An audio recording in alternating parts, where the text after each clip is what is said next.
homme qui est allé voir à un moment donné le médecin parce qu'il avait mal tout partout. Il est allé voir le médecin lui a dit « Qu'est-ce que vous avez? » Il dit « Docteur, j'ai mal tout partout. Tout mon corps, regarde. J'ai mal à l'épaule, aïe. J'ai mal au bras, aïe. J'ai mal à la jambe, aïe. J'ai mal à la main, aïe. » Le médecin dit « Arrêtez, je sais de quoi vous souffrez. » Alors, le patient dit « C'est quoi le nom de cette maladie? » Ça s'appelle une fracture au doigt. Vous comprenez? Aïe. Et on rit ça, puis c'est vrai, c'est drôle, mais c'est moins drôle quand il s'agit d'une église qui n'est pas en santé, qui a des problèmes. La bonne nouvelle, c'est que la parole de Dieu nous parle de comment remédier à un problème lorsqu'une église n'est pas en santé. Elle identifie des diagnostics et permet aussi de trouver une solution. Et si vous trouvez que c'est important de savoir qu'est-ce que la Bible dit sur ça, bien, je vous invite à ouvrir vos Bibles dans l'Épître de Paul à Tite, chapitre 2, du verset 1 à 10. Tite, chapitre 2, verset 1 à 10. Je vais lire dans la version Louis II, étant donné quand même que vous êtes assis depuis un certain temps. Pour ceux qui sont capables, vous allez pouvoir vous lever comme signe de respect pour la parole de Dieu. Je vais lire et par la suite, je vais prier. Alors, Tite 2, verset 1 à 10.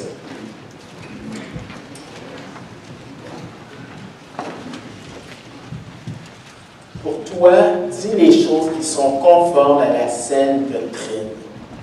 Dis que les vieillards doivent être sobres, honnêtes, modérés, saints dans la foi, dans l'amour, dans la patience.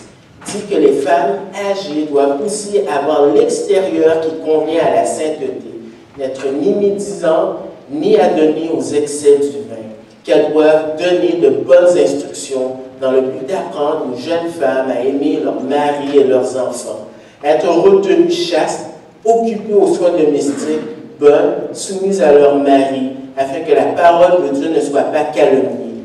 Exhorte de même les jeunes gens à être modérés, te montrant toi-même à tous égards un modèle de bonne œuvre et donnant un enseignement pur, digne, une parole saine, irréprochable, afin que l'adversaire soit confus, n'ayant aucun mal à dire de nous.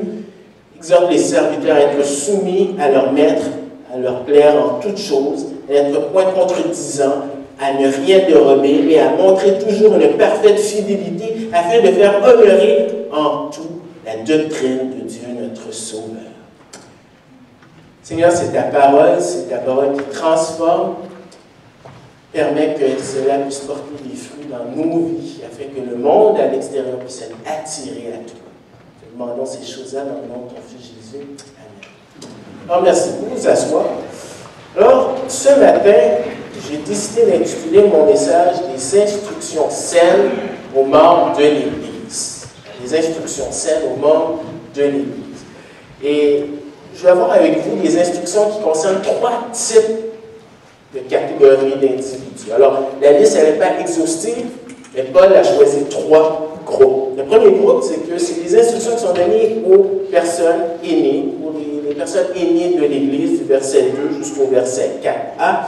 Ensuite, il y a des instructions qui sont données aux jeunes qui fréquentent l'Église, du verset 4b jusqu'au verset 8. Et ensuite, des instructions qui sont données aux esclaves dans l'Église, du verset 9 à 10. Et lorsqu'on parle d'esclaves, eh on pourrait l'appliquer aujourd'hui à employé et puis l'employeur. Mais avant toute chose, est-ce que ça fonctionne? Bon, alors le contexte. Alors le contexte, je vais te mettre c'est le mandat de Tite. Alors, Tite a une mission et il est mandaté par l'apôtre Paul. Alors, l'apôtre Paul, c'est le porte-parole de Dieu. Alors, quand Paul parle, c'est Dieu qui parle, on a intérêt à écouter. Et qu'est-ce que Paul fait? C'est qu'il va déléguer son autorité apostolique à Tite. On voit ça, par exemple, dans le chapitre 2, verset 15. Dis ces choses, exhorte, reprend avec une pleine autorité, que personne ne te méprise. En d'autres mots, cela veut dire que s'il y a des gens qui disent « Pour qui te prends-tu, Tite, pour me dire comment je dois vivre ?» Eh bien, Tite peut répondre « Mon opinion et ton opinion, ça s'équivaut. Mais il y a une opinion qui est supérieure à nous deux, c'est celle de Dieu, et je parle de la part de Dieu. » L'autre mandat qui lui est demandé, c'est de d'instruire et d'établir des anciens à Crète. Alors, on dit au verset 5 du chapitre 1, « Je t'ai laissé en Crète afin que tu mettes en ordre ce qui reste à régler et que selon mes instructions, tu établisses des anciens dans chaque ville. » Alors, Luther, il élabore là-dessus, sur le caractère des anciens, mais dans le passage de ce matin, on voit aussi le contexte, c'est de communiquer quelque chose à l'Église. Alors, le verset 1 nous dit, « Pour toi, dis les choses qui sont conformes à la sainte doctrine. » Alors, tu dois communiquer quelque chose et le verbe qui est utilisé, c'est à l'impératif, c'est un ordre. C'est-à-dire que tu n'as pas le choix de dire ça. Ce n'est pas son opinion, c'est certainement pas l'opinion du monde, ce n'est pas l'opinion de l'Église, mais c'est celle de Dieu. Et le temps de verbe, c'est au présent, c'est-à-dire que c'est continuellement, il doit rappeler ces choses-là. Parce que Paul sait très bien que c'est rare qu'on apprend d'un seul coup des leçons spirituelles. D'ailleurs, Jésus, qui a été le plus grand enseignant de l'histoire, pendant ces 3 ans de ministère avec ses disciples, combien de fois il a dû leur réinculquer encore et encore des vérités spirituelles. Alors nous, on n'est pas mieux. Donc c'est une vérité qu'il faut continuellement rappeler. Et qu'est-ce qu'il communique? C'est des instructions simples. Alors dans ma version, dans le Louis II, c'est le mot doctrine. Si on est franc, lorsqu'on pense au mot doctrine, qu'est-ce qui peut évoquer le mot doctrine dans notre tête? C'est des études complexes. L'eschatologie, la fin des temps, ou la Trinité, ou encore des mots comme la prédestination. Mais quand on regarde le texte de ce matin, c'est des instructions, c'est du terre-à-terre, c'est concret, tout le monde ici peut comprendre cela. Le mot qui est utilisé, c'est saine. Le mot, ça veut dire, dans l'original, en bonne santé. Découle le mot d'hygiène. Et ce que Paul est en train de montrer à titre, c'est qu'il y a une corrélation avec l'enseignement de la parole et la vie de tous les jours. Plus tu connais ce livre-là, tu la médites pour rencontrer Dieu, directement ça va avoir un impact dans ta vie n'importe où. Donc c'est un mensonge de dire il faut beaucoup d'applications, mais pas d'enseignement. C'est lié, on ne peut pas séparer ça. Et on vit à une époque où est-ce que le culte du corps est mis de l'avant.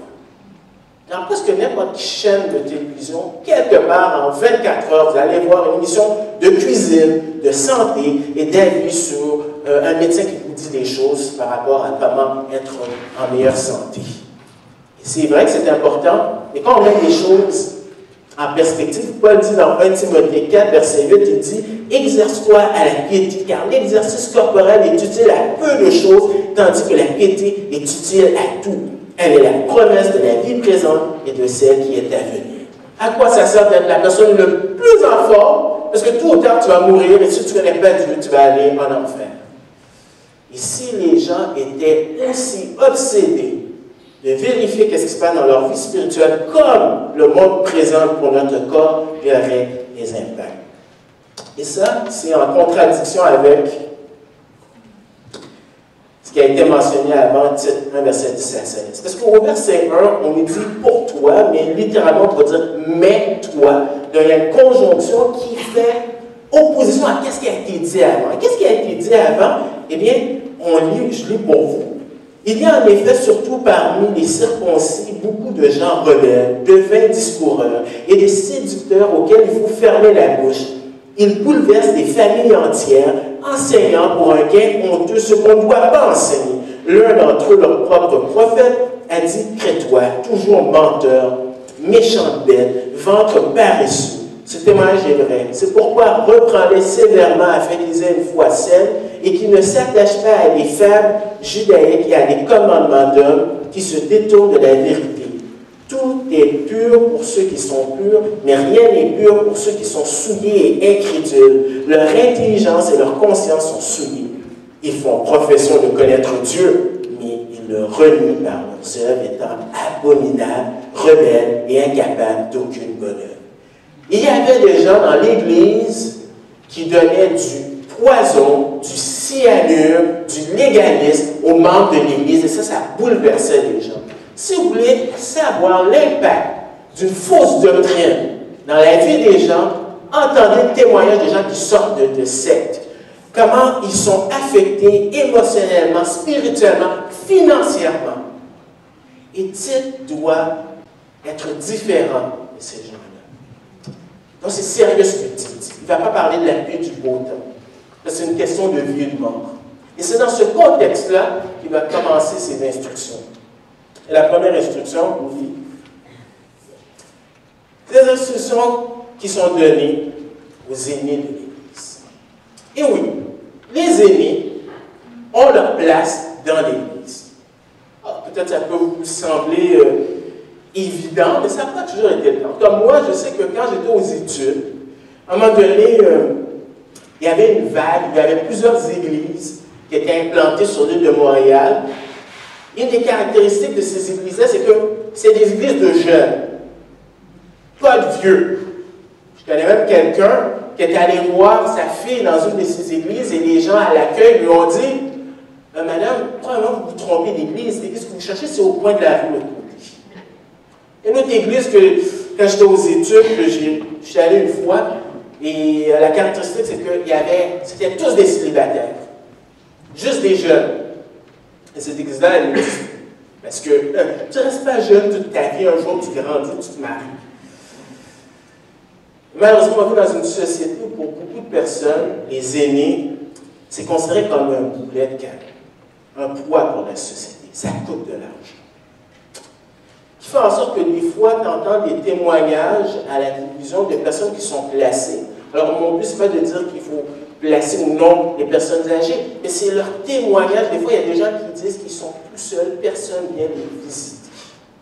Alors que la Bible dit que dans Lévitique 19, verset 32, il faut respecter les aînés. Alors, les aînés ont leur place. Et Paul commence à enseigner avec Tite, il parle des hommes.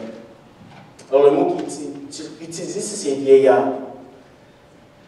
Et avant que j'aille plus loin, peut-être qu'il y a des gens qui peuvent dire, moi, ce n'est pas mon cas, je ne suis pas un vieillard. Mais détrompe-toi, ça te concerne.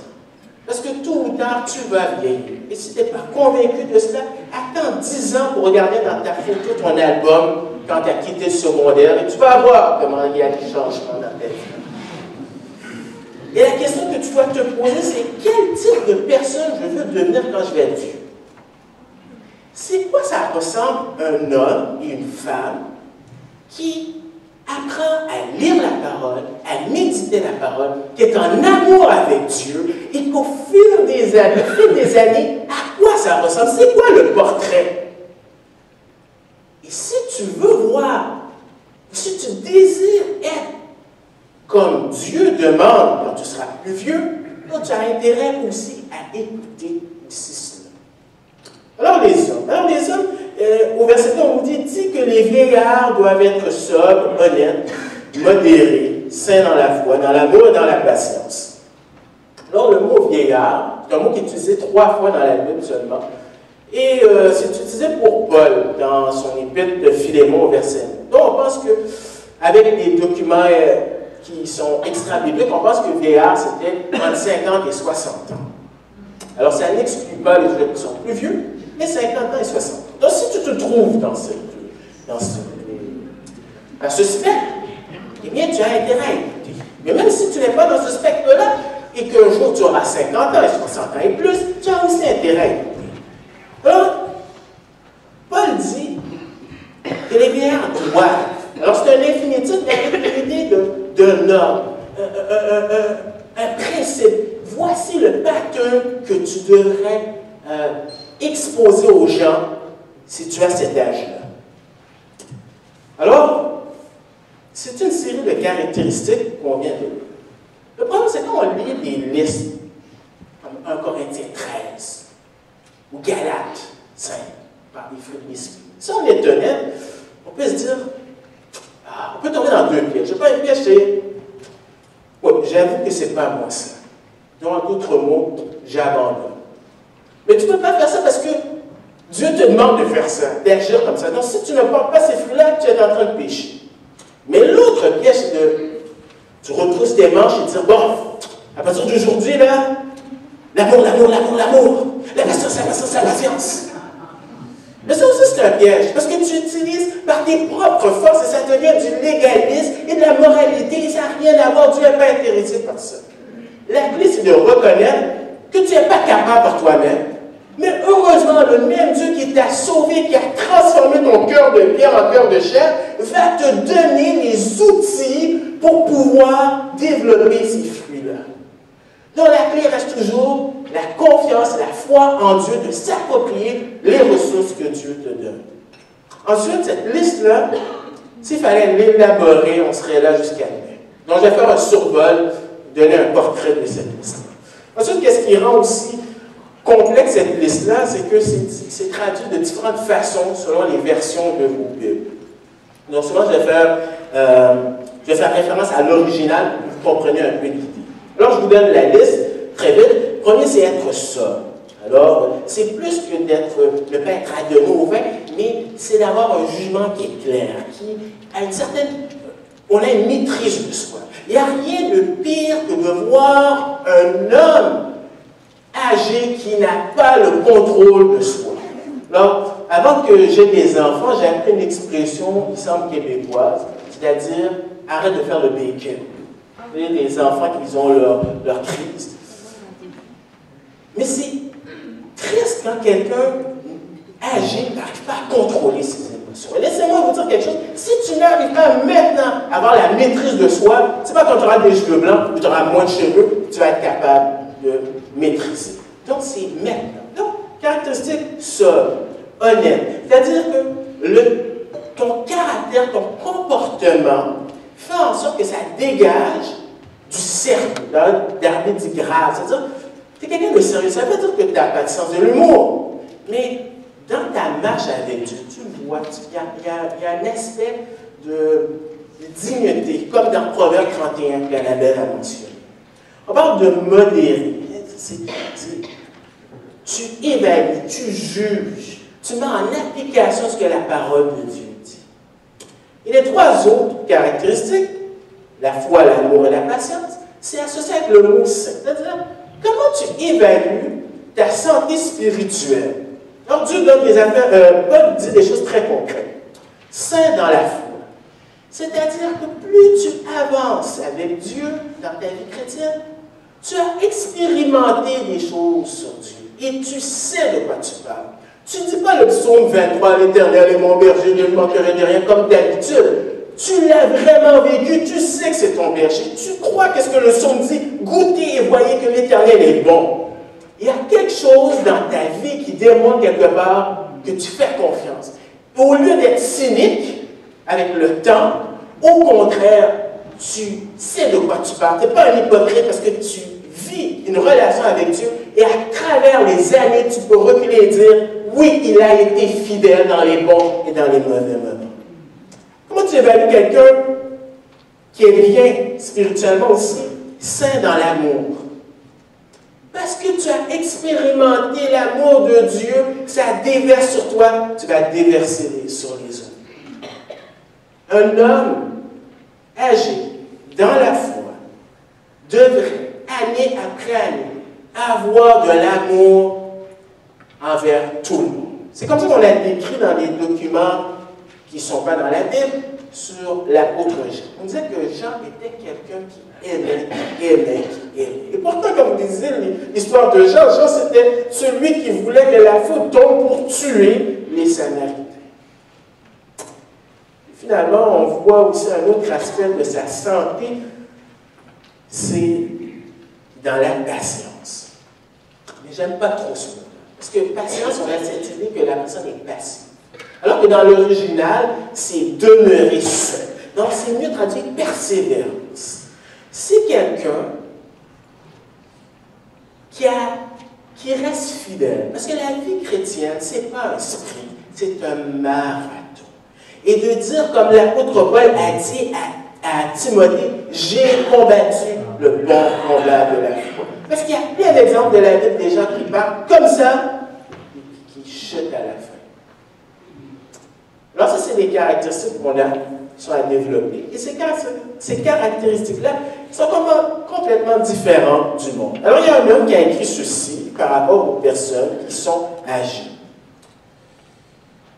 Alors, les personnes âgées, souvent, sont des vieux grognons qui croient savoir comment vivre et qui disent à qui veut l'entendre qu'il a raison.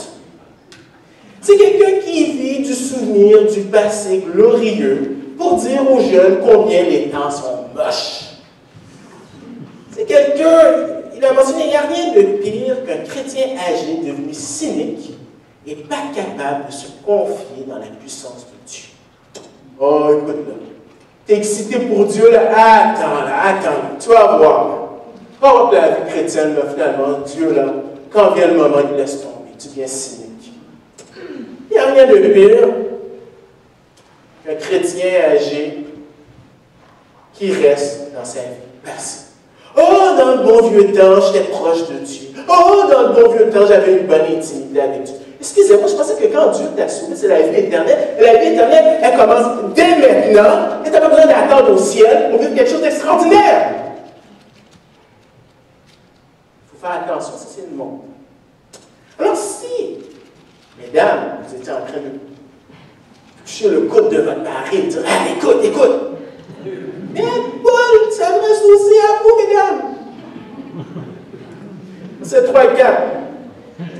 Dit que les femmes âgées doivent aussi avoir l'extérieur qui convient à la sainteté, n'être ni médisantes, ni à donner aux excès du vin, qu'elles doivent donner de bonnes instructions dans le but d'apprendre aux jeunes femmes à aimer leur mari et leurs enfants. Alors, dans l'original, c'est de même. Ça commence comme ça au verset 3. De même. C'est-à-dire que les hommes et les femmes, ils sont différents, en même temps ils se ressemblent. Parce que les deux sont pécheurs, et les deux, Dieu a besoin de travailler dans leur cœur, et ils ont aussi besoin de développer le caractère. Mais cela va se manifester différemment. Les applications vont être différentes. Alors, si tu peux continuer pour moi, Émilie, parce que je pense que ça ne fonctionne pas. Alors, il y a des qualités à développer. Alors, les qualités qui sont mentionnées ici. Ce qui rend ça un peu plus difficile dans nos versions, c'est que c'est des mots qui sont utilisés, 3 mots qui sont utilisés une seule fois dans tout le Nouveau Testament. Alors, pour essayer de comprendre qu'est-ce que ça veut dire, il faut regarder à d'autres documents. Donc, c'est pour ça que des fois, on a des versions différentes. Mais l'idée, c'est que parmi ces qualités-là, c'est qu'on parle d'avoir un comportement extérieur qui, finalement, est le résultat d'une attitude interne suivant un standard biblique qui fait en sorte que les gens regardent cette personne-là et que ces personnes-là voient vraiment le sérieux de cette personne-là dans leur marche avec Dieu. Wow! Mais concrètement, qu'est-ce que ça veut dire? Lui, il élabore, il dit qu'il ne faut pas qu'elle soit médisante. Vous savez le mot? Alors, on parle de femmes, mais ça s'applique aussi bien aux hommes. Médisante, alors, dans l'original, c'est diabolos. Le diabolos, tu as besoin de connaître le grec pour entendre que dans diabolos, tu as le mot diable. Et le diable, ça veut dire calomniateur, ça veut dire qu'il parle derrière. Et la médisance, tu peux dire des choses vraies sur la personne, c'est quand même un péché parce que tu le dis dans le but de pouvoir discréditer la personne aux yeux de l'autre individu. Bien sûr, tu peux dire des mensonges aussi. Mais est-ce qu'on peut être honnête ce matin?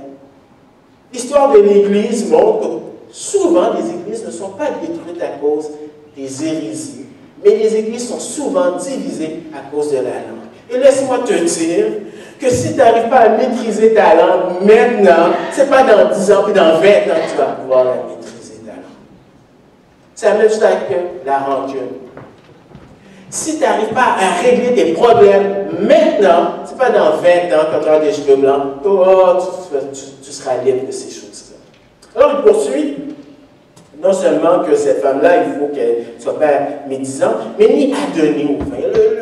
Dans le genre, tu as cette idée d'être esclave. Alors, bien sûr, le but n'est pas pour ou contre l'alcool. Le principe va beaucoup plus loin que ça. Parce qu'on peut être esclave de plein de choses. On peut être esclave de la pornographie, on peut être esclave de la rancune, on peut être esclave de l'argent, on peut être esclave des hommes, on peut être esclave de plein de choses. Le principe est le même. Plus tu vieillis, plus ces habitudes sont ancrées en toi et plus ça devient difficile. Et c'est pour ça que c'est maintenant que tu vas demander la grâce de Dieu pour pouvoir te libérer de ces choses-là. Finalement, il poursuit en mentionnant les ministères à développer. C'est intéressant, hein? On a un bel exemple. On a mentionné avec Monique le ministère des femmes, auprès des jeunes femmes. Et c'est intéressant que Paul ne dit pas à titre de le faire, ça, de s'occuper de cette tâche-là. Pour plusieurs raisons. Vraiment, Tite n'est pas une femme. Tite n'a pas eu d'enfant. Encore, on ne pense pas. Rien semble indiquer qu'il soit marié. Et des fois, tu apprends beaucoup mieux quand tu vois quelqu'un qui vit la même chose que toi.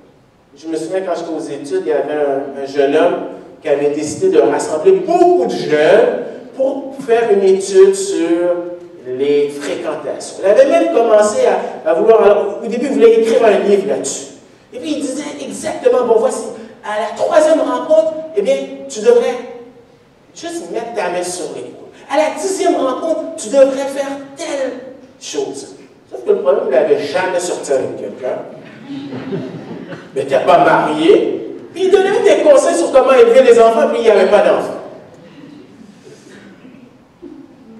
Mais pas les sages, parce qu'il dit à Tite, au verset 5, d'établir des anciens. Et les anciens, ils enseignent aux gens. Et les gens exercent leur ministère pour enseigner à d'autres personnes. Non, ce n'est pas le pasteur qui peut tout faire. Non, on a une fausse conception lorsqu'on dit, toi, tu es dans le ministère. Faux, nous sommes tous dans le ministère, sauvés pour servir. Et voici ce que ces femmes âgées sont capables de faire dans le ministère, c'est de pouvoir, dans le texte, il dit, dans le but d'apprendre aux jeunes femmes à aimer leur mari et leurs enfants. Ça ne va pas de soi. Contrairement à ce que je pense les Beatles disent, all you need is love.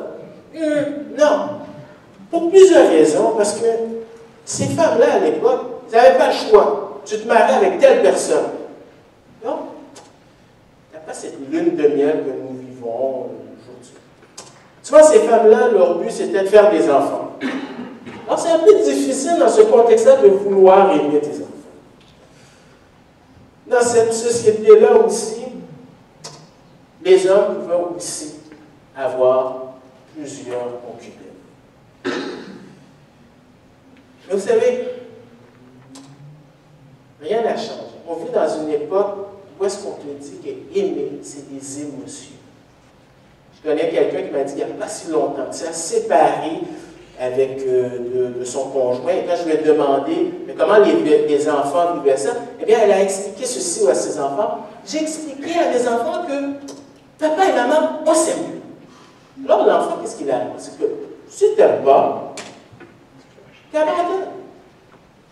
Mais l'amour, ce n'est pas une question d'émotion. C'est un choix, c'est un verbe, c'est une action, tu décides.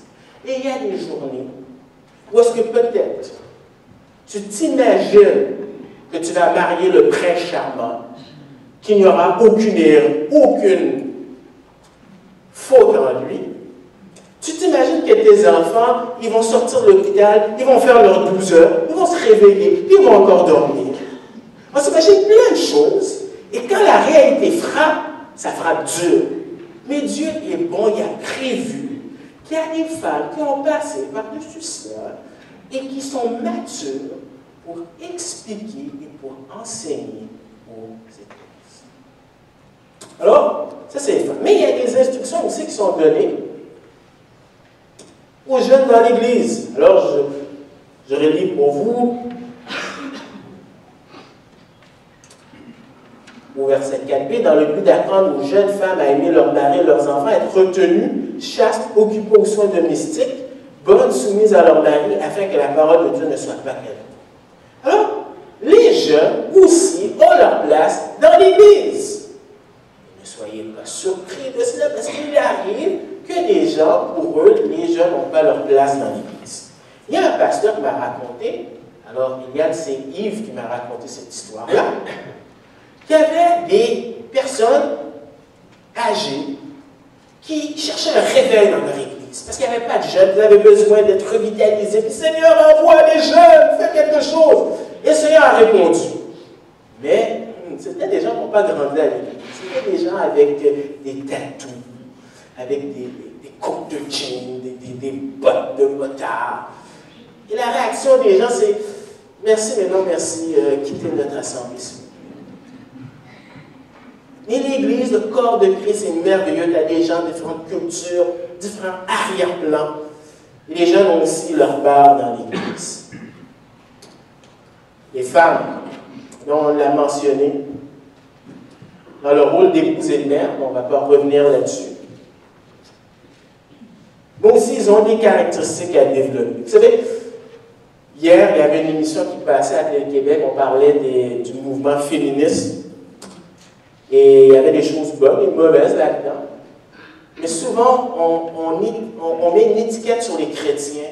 On dit que la Bible, ça diminue la femme.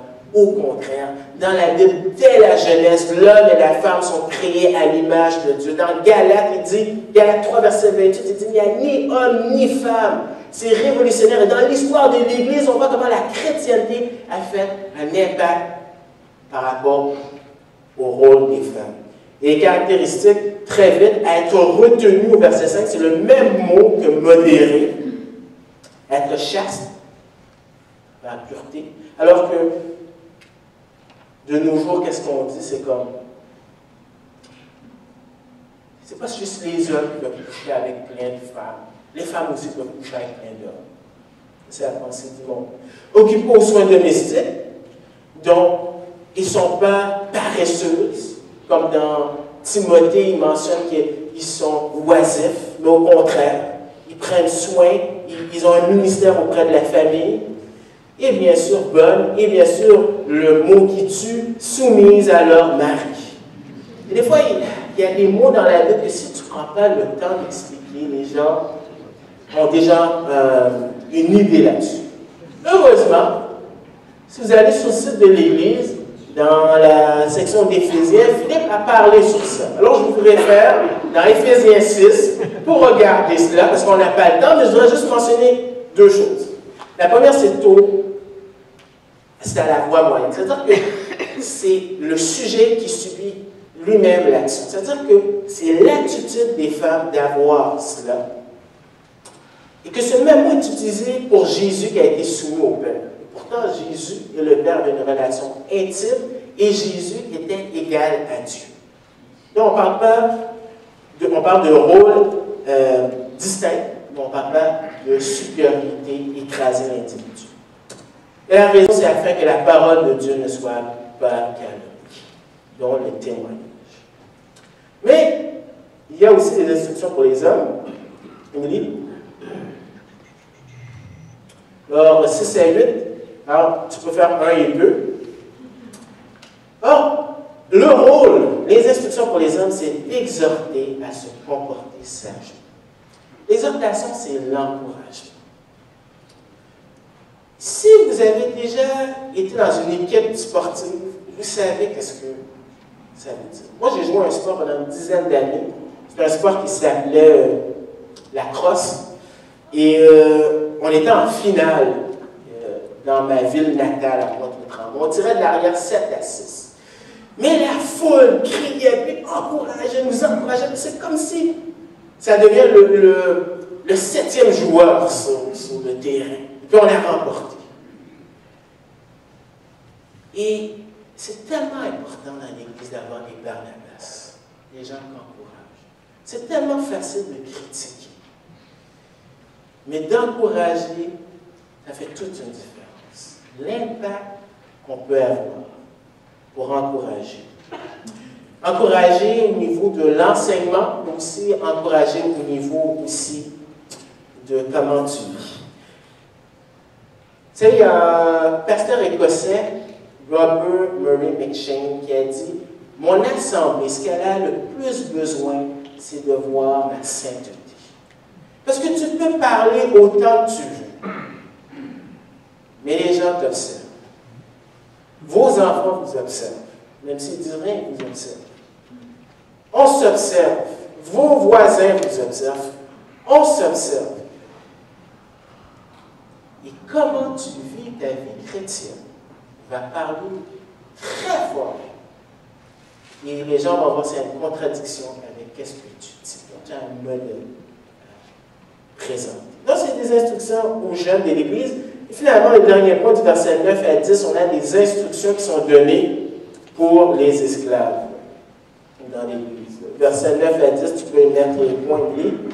Alors, je relis pour vous. Exhorte les serviteurs à être soumis à leur maître, à leur plaire en toutes choses, à n'être point contredisant, à ne rien dérober, mais à montrer toujours une parfaite fidélité afin de faire honorer en tout la doctrine de Dieu notre Sauveur. Alors, c'est la même chose avec le mot soumis. Quand on a le mot esclave, il y a plein de choses qui viennent en même temps.